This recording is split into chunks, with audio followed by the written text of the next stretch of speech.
The sudden death of Elvis Presley shocked the whole world. But just how did he die? How has his post-mortem report raised eyebrows? And what mysteries lie behind the King's secret private autopsy? Keep watching to find out.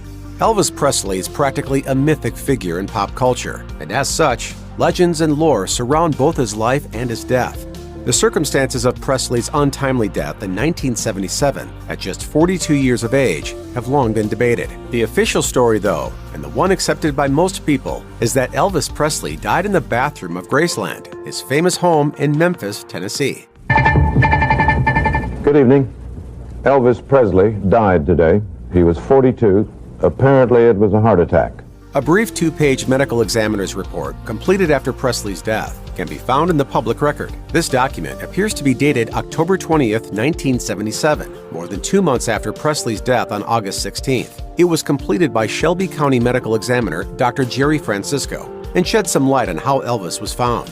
The report also reveals some cursory information about Elvis's death.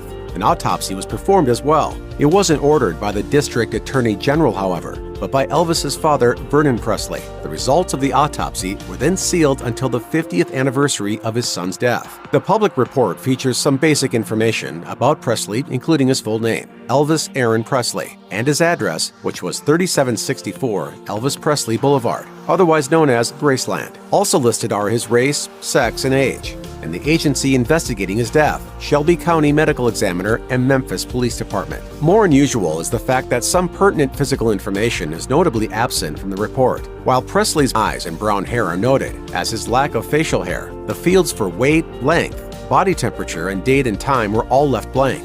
It's well known that toward the end of his life, Presley put on a significant amount of weight, with some estimates suggesting he weighed in at 350 pounds. An exact figure for Elvis's weight could have perhaps shed some light on one of the rumored factors in Elvis's death: constipation. This condition was a very real problem for Elvis, and he received enemas and laxatives daily to deal with it. It's rumored that Elvis had what is known as a megacolon, which was filled with impacted material. Dr. Francisco lists Elvis Presley's manner of death as natural, and there are some additional details that point to a probable cause of death. By the time the medical examiner took a look at Elvis's body, he had reached the stage of rigor mortis, a stiffening of the deceased's joints and muscles that can sometimes shed some light on whether a body was moved after death.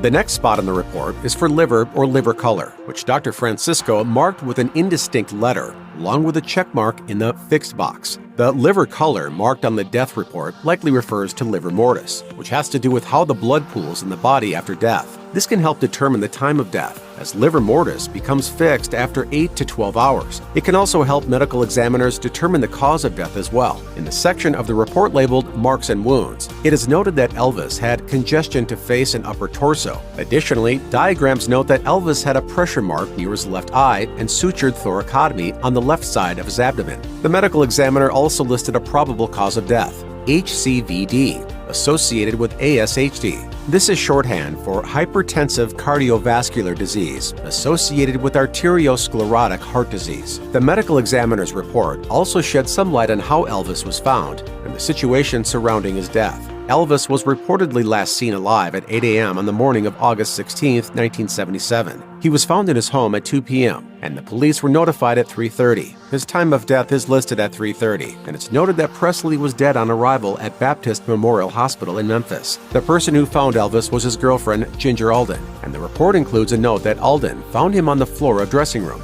It's now widely known, however, that she found him in the bathroom of his master bedroom. The report also notes that an autopsy was performed at Baptist Memorial Hospital. This autopsy had become a point of contention over the years, however, because Vernon Presley chose for it to remain sealed. It is set to be opened in 2027.